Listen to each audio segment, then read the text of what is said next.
डीडवाना जिला प्रदेश में हुए तबादलों पर लाडनू विधायक मुकेश भाकर का बड़ा बयान।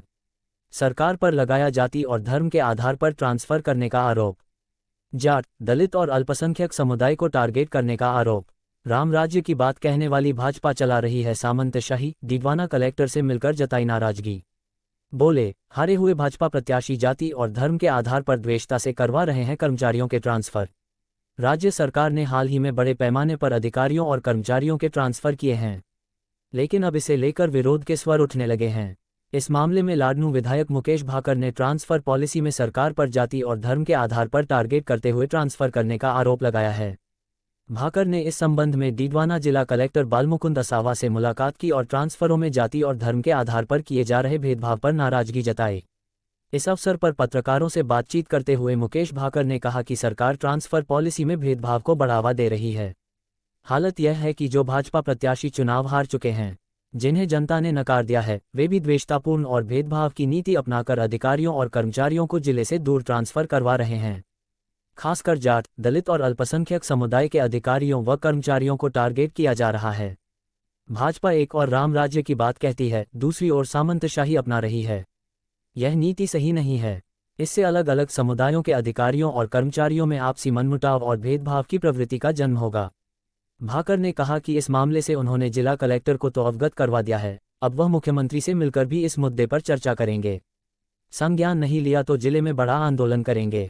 देखिए, कलेक्टर साहब से शिष्टाचार मुलाकात भी थी, और दूसरा, जिस तरीके से ट्रांसफर पोस्टिंग्स में एक जाति को, धर्म को टारगेट करके जिले में जिस तरीके की राजनीति हो रही है, उससे भी मैंने अवगत कराया कि आप इसको सरकार तक पहुंचाएं।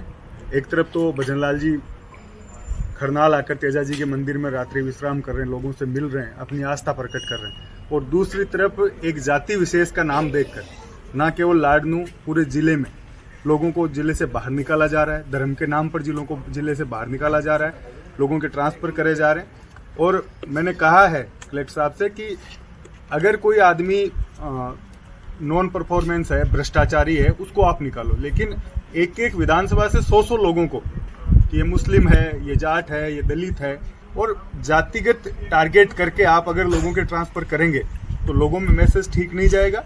आप अपनी आस्था प्रकट करने मुख्यमंत्री जी यहाँ आ रहे हैं, और वहीं अगले ही दिन से उसी जाति के लोगों को टारगेट करके आप निशाना करके उनको बाहर निकाल रहे हैं। इसका भारतीय जनता पार्टी के जब से सरकार बनी है, तो हमें लगता है भारतीय जनता पार्टी की सरकार नहीं होगी, एक सामंतियों की सरकार यहाँ बन चुकी है, जो लोग चुन चुन कर इस तरीके से लोगों से बदला ले रहे हैं। और अधिकारी ये कहते हैं कि साहब प्रत्याशी का हमारे ऊपर दबाव है, तो वो प्रत्याशी जिसको जनता ने नकार दिया, जिसको जनता ने नहीं चुनकर भेजा, उनका क्या दबाव अधिकारी यहाँ मान रहे हैं। और रही बात, फिर लाडनू में 1.25 लाख लोगों ने भाजपा के प्रत्याशी को वोट नहीं दिया, तो क्या उन 1.25 लाख लोगों को वो तहसील से बाहर थोड़ी कर देंगे। तो इन चीजों को लेकर मैंने कहा है, और मुख्यमंत्री जी को भी मैं अवगत कराऊंगा।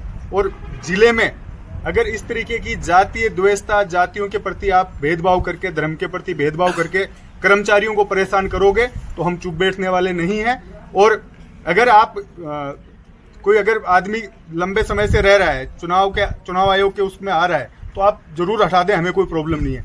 लेकिन आगे सरनेम देखकर अगर इस तरह से कर्मचारियों को दुखी किया जाएगा, तो उसका भुगतान भाजपा को भी करना पड़ेगा और अधिकारियों को भी करना पड़ेगा। इस बात को लेकर मेरी लंबी चर्चा कलेक्टर साहब से हुई है, एसपी साहब से भी मेरी बात हुई है कि आप जो पुलिस कांस्टेबल की लिस्ट देखोगे, ऊपर से नीचे बाबू से लेकर ऊपर का अधिकारी एक जाति विशेष के नाम पर हटाया जा रहा है। ये गलत परंपरा आप इस जिले में डाल रहे हैं। आप मेरी ना तो मेरे नेताओं से बात हुई, ना आगे से पार्टी ने मुझसे कुछ कहा है। तो ये सब सोशल मीडिया, अखबार की और ये बाहर की खबरें हैं।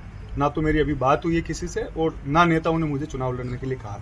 लेकिन अगर आपको दायित्व दिया जाता है तो क्या रहेगा आपका? तो पार्टी बहुत लंबी चौड़ी चर्चा होती है, सर्वे होते हैं, आपस में तालमेल होता है, उसके बाद प्रत्याशी तय होता है। तो अभी इन बातों में कोई दम नहीं है। अभी सिर्फ जो लोगों के साथ कर्मचारियों को टारगेट किया जा रहा है, उसको लेकर मैंने बात करी है।